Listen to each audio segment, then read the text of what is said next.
চায়নাপুটির ঝাল এই আমি মুখে দিচ্ছি। বাহ, দারুণ হয়েছে তো, অসাধারণ। খেয়ে নিই গরম হয়ে গেছে, এখন তেল দিয়ে দেব। আগে চায়নাপুটি মাছ লবণ আর হলুদ মাখিয়ে নিয়েছি, এখন ভাজবো।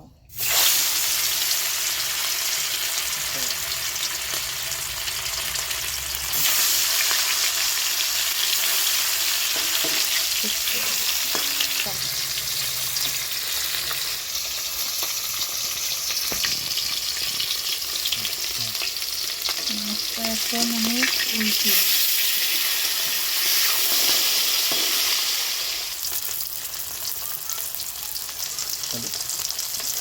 মাছটা এখন আমি তুলে নিব, তুলে নিচ্ছি। লেজটা এভাবে ভাজলে ভালো হয়, শাকটা ভালো ভাজা মানে সুন্দর লাল লাল করে ভাজলে খেতেও টেস্ট হয়। একটা হয়ে আসলে ওই সবটাকে উল্টিয়ে দিচ্ছি, ভালো ভাজা হলে ভালো লাগে। মাছটা তুলে নিচ্ছি।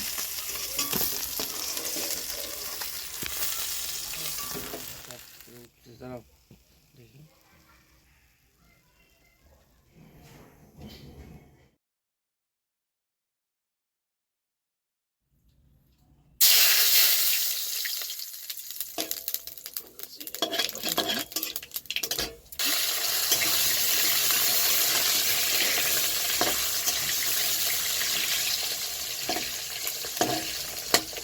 আলুগুলো লম্বা লম্বা করে দিয়েছি, মাছের সাথে চায়নাপুটির সঙ্গে ভালো হবে।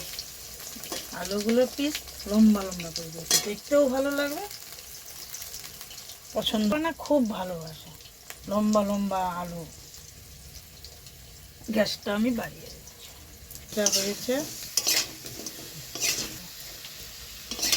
আলুটা উল্টে পাল্টে সুন্দর করে ভেজে নিলাম, সব দিকে সমান অন্তরালে ভাজলাম, সুন্দর দেখতে সুন্দর হচ্ছে, ভালো হয়েছে।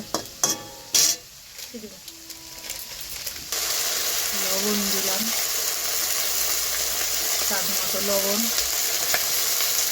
2 চামচ হলুদ গুঁড়ো, 2 চামচ,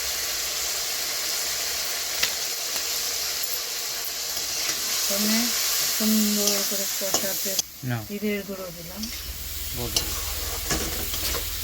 কষা হয়ে আসছে,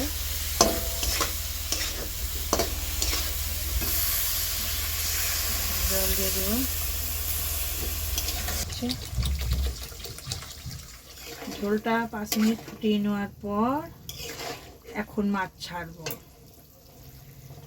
চায়নাপুটি মাছের ঝাল, মাছ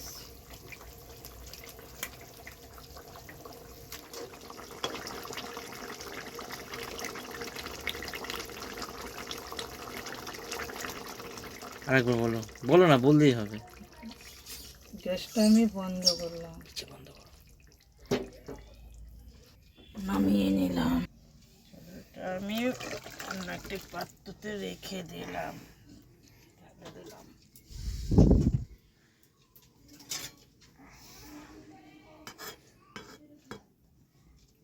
চায়নাপুটি বা শর্টপুটি মাছের ঝাল প্রস্তুত।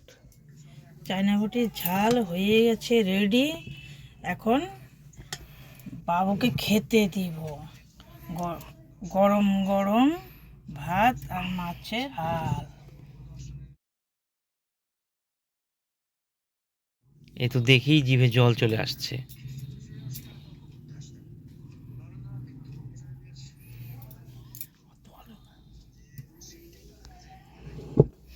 এবার দেখে নেওয়া যাক কেমন হয়েছে।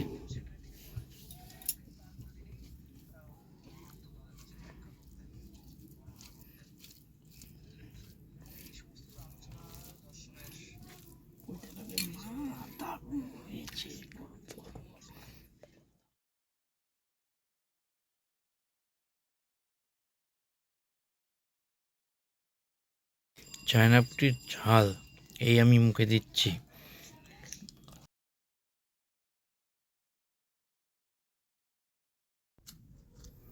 বাহ, দারুণ হয়েছে তো, অসাধারণ। খেয়ে নিই তাড়াতাড়ি।